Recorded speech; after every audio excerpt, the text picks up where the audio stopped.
बच्चों important concept series में आज हम लोग सीखेंगे कांटेक्ट फोर्स का कंसेप्ट, जो कि फ्रिक्शन फोर्स चैप्टर का एक पार्ट है। इस सीरीज में हम लोग फिजिक्स के कंसेप्ट्स को शॉर्ट में फास्ट वे में डिस्कस करते हैं। वो आप चेक कर सकते हो इस चैनल के प्लेलिस्ट इंपॉर्टेंट कंसेप्ट सीरीज में, उसका लिंक डिस्क्रिप्शन में दिया भी हुआ है। Let's begin. बेटा कांटेक्ट फोर्स होती क्या है? कोई बहुत बड़ा कंसेप्ट नहीं है, बहुत ईजी कंसेप्ट है। ये नॉर्मल फोर्स और फ्रिक्शन फोर्स का रिजल्टेंट है। मतलब ये कोई ऐसी नई फोर्स नहीं है, ये दो फोर्सेस का रिजल्टेंट है। कौन सी दो फोर्सेस? ये नॉर्मल फोर्स और फ्रिक्शन फोर्स। फॉर एग्जांपल, अगर हमने कहा कि एक ऑब्जेक्ट हमने हॉरिजॉन्टल सरफेस पर रखा हुआ है और इस ऑब्जेक्ट को हम लोग राइट साइड में खींच रहे हैं, नॉर्मल फोर्स सरफेस के परपेंडिकुलर होती है, यानी ऐसे होगी। और अगर ऑब्जेक्ट राइट साइड में मूव कर रहा है या मूव करना चाहता है तो फ्रिक्शन फोर्स उसे अपोज करेगी और वो लेफ्ट में लगेगी। कांटेक्ट फोर्स और कुछ नहीं है, बस इन्हीं दोनों का वेक्टर सम है। क्योंकि इनके बीच का एंगल 90 डिग्री, तो कांटेक्ट फोर्स कैपिटल एफ से अगर हम लोग शो कर दें तो इनके बीच में होगी और कुछ ऐसे। मैथमेटिकली अगर आप एफ को रिप्रेजेंट करते हो तो वो इनका रिजल्टेंट है, यानी वो N square plus F square है। तो एक आसान सा कंसेप्ट है। जब बच्चों आप इसको क्वेश्चन में लेके जाते हो तो वहाँ पे एक कॉमन मिस्टेक होती है फ्रिक्शन की वैल्यू गलत लेने की।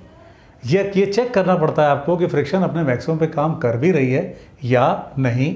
फॉर एग्जांपल, सपोज अपने पास हॉरिजॉन्टल सरफेस पर एक ब्लॉक दे दिया जाए 4 kg का, म्यू की वैल्यू 0.5 हो और जो फोर्स लगाई जा रही है वो 10 न्यूटन की है। मतलब 10 न्यूटन की फोर्स इसको खींचना चाहती है। तो नॉर्मल फोर्स तो बड़े इजीली आ जाएगी। कितने की आ जाएगी भाई? mg के बराबर 40 न्यूटन की। फ्रिक्शन लेने में कई बार स्टूडेंट जल्दबाजी कर बैठते हैं, गलती कर बैठते हैं। Friction force mu into N that is 20 newton हो सकती है, लेकिन चूंकि अप्लाइड फोर्स 10 न्यूटन है इसलिए फ्रिक्शन सिर्फ 10 न्यूटन ही लगेगी, उतना ही लगेगी जितना इस ऑब्जेक्ट को रोके रखने के लिए ज़रूरी है। यानी बेटा कांटेक्ट फोर्स इस कंडीशन में कितनी हो जाएगी? नॉर्मल फोर्स दैट इज 40 का स्क्वायर और फ्रिक्शन फोर्स दैट इज 10 का स्क्वायर। तो इसको आप बाहर निकाल लोगे तो यस 10√17। ध्यान इसी जगह पे देना है। फ्रिक्शन जल्दबाजी में अगर आपने 20 ले लिया तो केस बिगड़ जाएगा। हाँ, फ्रिक्शन 20 आप कब लोगे? इसी क्वेश्चन में अगर एग्जामिनर आपसे कह दे कि नहीं भाई ये 10 न्यूटन नहीं है, ये कितना है? ये सपोज 30 न्यूटन है। अब इस केस में फ्रिक्शन अपने मैक्सिमम पर काम करेगी। फ्रिक्शन मैक्सिमम लगेगी कितने की? बेटा अब इसमें नॉर्मल फोर्स कितने की? 40 की। अब फ्रिक्शन फोर्स को अपने मैक्सिमम पे काम करना पड़ेगा। क्यों? क्योंकि अप्लाइड फोर्स ज़्यादा है। तो फ्रिक्शन मैक्सिमम लग कितने की सकती है? 0.5 इंटू 40 दैट इज 20। तो बेटा अब इसमें से कुछ नहीं बचा, 20 को आप बाहर निकाल लो तो आपको मिल गया 20√5 न्यूटन की फोर्स। तो बस इतना ध्यान देना आप कि फ्रिक्शन अपने मैक्सिमम पे काम कर रही है या नहीं कर रही है। ये इस बात पे डिपेंड करेगा कि अप्लाइड फोर्स कितने की है।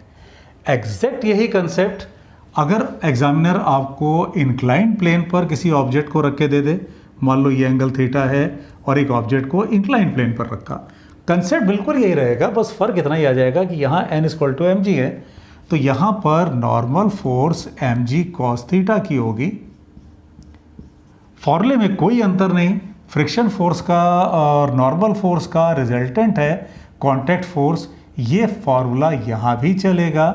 फ्रिक्शन अपने मैक्सिमम पे काम कर रही है कि नहीं, जो कंसेप्ट यहाँ चला वो यहाँ भी चलेगा। बहुत आसान है। फॉर एग्जांपल, ये ऑब्जेक्ट अगर नीचे स्लाइड करना चाहता हो 40 न्यूटन के कारण और फ्रिक्शन लगने में सक्षम है सिर्फ 20, तो फ्रिक्शन को अपने मैक्सिमम पे काम करना पड़ेगा। लेकिन अगर ये 40 न्यूटन से नीचे आ रहा है या आना चाहता है mg sin थीटा और फ्रिक्शन फोर्स उस पर लग सकती है 100 न्यूटन की, तो वो सिर्फ 40 लग करके इस ऑब्जेक्ट को रोक के रखेगी, जैसे आपने यहाँ पे देखा। ठीक है? तो बेटा एक आसान सा कंसेप्ट है, इस पर आप प्रैक्टिस करोगे तो ये आपके लिए और आसान हो जाएगा। तो इंपॉर्टेंट कंसेप्ट सीरीज जो प्लेलिस्ट है बेटा उसमें आप चेक करो, तो बहुत सारे कंसेप्ट्स को हम लोग उसमें डिस्कस कर रहे हैं। आप जिस भी कंपटीशन की प्रिपरेशन कर रहे हो, चाहे IIT JEE की है, चाहे नीट की है, या आप 11th या 12th में हो, आपका आगे उद्देश्य JEE या नीट है, तो फिजिक्स को और स्ट्रॉन्ग करने के लिए बेटा आप एक काम करो, फिजिक्स मूनशॉट ऐप को डाउनलोड कर लो। उससे फ़ायदा क्या है? उसमें आपको एक तो कंप्लीट चैप्टर्स के फिजिक्स के टेस्ट फ्रीली अवेलेबल हैं। जैसे आप जिस भी ऑफलाइन ऑनलाइन कोचिंग में पढ़ रहे हैं, किसी भी शहर में, किसी कंट्री वाइड, तो वहाँ पर आपने कोई चैप्टर पढ़ा तो उसका आप टेस्ट दे सकते हो फ्रीली और उसका फिर एनालिसिस सॉल्यूशन देख सकते हो। उसमें फ्री डाउट क्लियरिंग है, उसके चैट सेक्शन में जाके ऐप के आप उसमें अपना डाउट पूछ सकते हो। अगर किसी का कोई पर्टिकुलर चैप्टर वीक है, फॉर एग्जांपल ये फ्रिक्शन, मान लो किसी बच्चे का ये चैप्टर वीक है, तो वो क्या करे, वो उस ऐप पर ही स्टोर सेक्शन है, उसमें कोर्सेस हैं जो फ्रिक्शन चैप्टर कंप्लीट यानी right from the beginning to the end, उसमें आप बिल्कुल बेसिक लेवल से लेकर के एडवांस लेवल तक के आप कंसेप्ट्स को पाओगे। आप उसमें असाइनमेंट देखोगे, आप उसमें क्वेश्चंस देखोगे, तो बिल्कुल लेक्चर वाइज है। जैसे आपने इतने लेक्चर पढ़ लिए, अब आप ये होमवर्क कर लो, ये इतने लेक्चर पढ़ लिए, अब आप ये होमवर्क कर लो, और बहुत ही नॉमिनल प्राइस पर वो ऐप पर अवेलेबल है। कई चैप्टर्स ऑलरेडी लोड हो चुके हैं, कई लोड हो रहे हैं। Thermal expansion, simple harmonic motion, relative velocity, circular motion, electrostatics, बहुत सारे चैप्टर ऑलरेडी लोड हो चुके हैं। ऐप को डाउनलोड करके उस पर चेक करो, ठीक है। और कौन सा टॉपिक आपको बच्चों चाहिए कि इंपॉर्टेंट कंसेप्ट सीरीज में, वो आप कमेंट बॉक्स में लिख के बताओ। इससे आपको क्या हेल्प मिल रही है वो भी आप लिख के बताओ। Keep studying, God bless you.